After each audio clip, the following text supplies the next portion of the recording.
Comme tout jury, on a travaillé très sérieusement.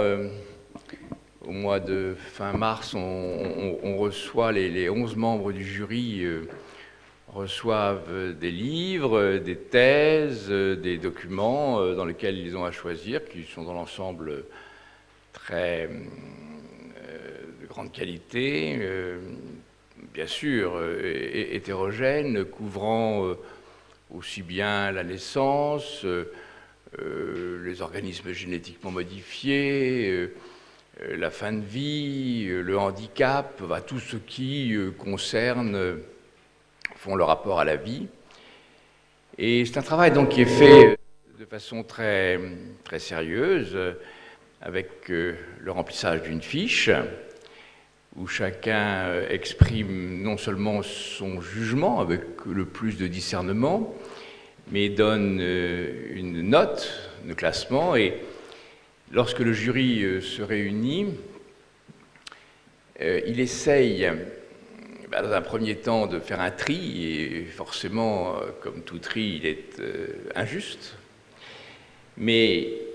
ce tri essaye de révéler ce qui est porteur, non pas d'une nouveauté au sens performance de pensée, mais ce qui est capable, dans sa transmission, d'éclairer, non pas comme la liberté guidant le monde, mais d'apporter un plus qui n'est pas dans le sens commun, dans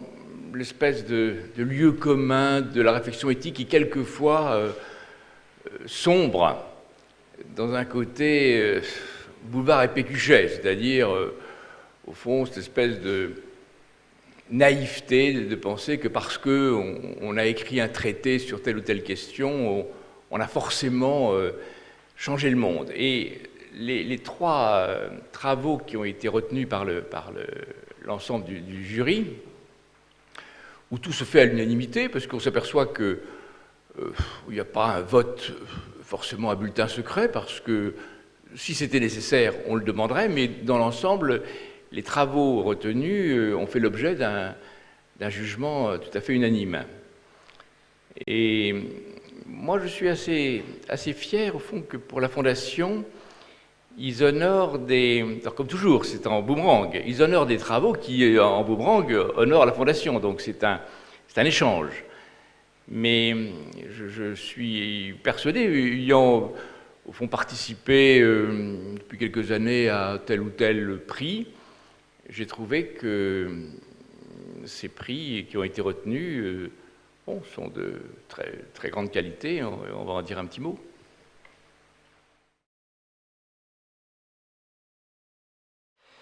Alors j'ai été très surpris de recevoir ce travail que j'ai eu l'occasion d'analyser, parce que chaque membre du jury a entre 3 et 5 travaux à analyser, et donc la chance a voulu que je sois un des rapporteurs. Et d'emblée, ma surprise a été suffisamment grande pour que, donnant un cours de master au CNAM, je me dis, mais c'est désespérant que ça se passe au mois d'avril-mai, parce que mon cours était en mois de mars. Il était évident que si j'avais lu cet ouvrage avant, mon cours en aurait été changé. Et donc, cette réflexion éthique portée par Didier Jourdan sur le questionnement de la santé publique, qui est relativement peu élaboré dans notre société, même dans toutes les sociétés humaines, où on pense que parce qu'un ministre de la Santé décide que le tabac doit être interrompu pour les risques qu'il comporte, que tel OGM est dangereux, que telle vaccination est nécessaire, bref, que cette espèce de discours bienfaisant collectif, en fait, a le mérite, et c'est intéressant chez Didier Jourdan, d'être réinterrogé dans son idéologie, dans son caractère paradoxal, quelquefois totalitaire, et de montrer que la santé publique est exactement au carrefour de la réflexion éthique individuelle et collective, et pas seulement des sciences humaines, aussi bien du droit, de l'économie, et que lorsque l'on prend une mesure de santé publique, on méconnaît, au fond, la mise en jeu de comportements qui finissent par être excessivement moutonniers. Et donc je crois que c'est... Foucault l'en avait effectivement d'emblée un petit peu dénoncé. Mais alors, il y a une seule chose, moi, qui en même temps me rend optimiste et pessimiste, c'est que Didier Jourdan a des responsabilités nationales en termes de santé publique. Alors, ce qui me rend optimiste, c'est qu'il ait ces responsabilités nationales, parce que je me dis, alors là, notre pays est vraiment bien dirigé dans ce domaine de santé publique. Pessimiste parce que je ne suis pas absolument certain que sa parole originale soit aussi entendue qu'on le devrait. Donc, personnellement, je trouve que depuis quelques années, c'est le meilleur travail pédagogique. Et je me dis que je suis très jaloux des étudiants de Clermont-Ferrand. Et donc, il a malheureusement un inconvénient, ce prix, c'est que je lui demanderai l'année prochaine de venir au CNAM pour faire enseigner aussi les étudiants parisiens ou de Rennes et de ne pas laisser le monopole au centre de la France. Donc vraiment, c'est un travail de très grande qualité. Merci.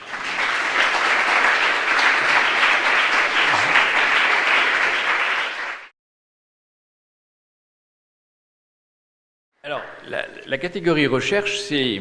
justement l'espérance dans le futur, de savoir comment un travail de recherche qui n'est pas encore forcément abouti peut ouvrir sur des perspectives nouvelles. Et Norbert Campagna aborde un sujet très difficile qui est presque dans une situation aporique, c'est-à-dire est-ce que les personnes porteuses d'un handicap physique ou mental, dans la revendication éventuelle proposée à la société d'avoir une vie sexuelle, comment la société, embarrassée par ce rapport entre l'intime et le collectif, la vie sexuelle étant ce qui est le plus intime, et comment ce droit, s'il existe entre guillemets, à une vie sexuelle épanouie ou en tout cas minimale, peut constituer une avancée éthique dans le rapport à la personne porteuse d'un handicap. Et je crois que demain, le Comité national d'éthique doit travailler sur un avis qui a été posé par Madame Bachelot, une question posée par Madame Bachelot, qui devrait être rendu public dans les semaines qui suivent. Et je pense que c'est un sujet de société qu'on n'a pas tellement envie, au fond, d'aborder en profondeur, parce que ça met mal à l'aise, et qu'il n'y a rien de plus difficile que de parler de sexualité en termes de sciences humaines dans une société qui a tendance à le prendre toujours avec gaudriole, avec une certaine trivialité, alors que c'est probablement un des enjeux d'humanité qui nous réunit. Et donc c'est ça qui nous a touchés, et j'espère que ce travail aboutira à aider l'ensemble des pays européens à se sortir de ce dilemme et ne pas rester devant ah oui, la vie sexuelle, c'est très bien, mais de toute façon, on n'y peut rien, et de rester dans cette sorte de blocage qui risque d'être à ce moment-là très pénalisant pour ces personnes.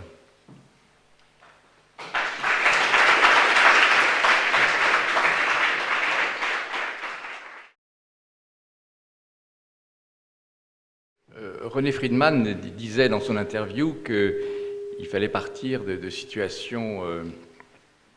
très basiques pour éventuellement se dégager et d'une réalité quelquefois impossible à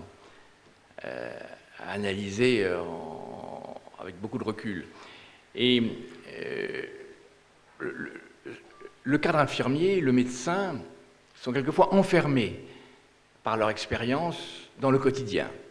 et finissent par considérer que toute pensée finit par être gênante dans leur activité. Et je pense que l'écriture d'un projet de recherche, comme l'a fait Madame Ruhl, lui permet de prendre de la hauteur par rapport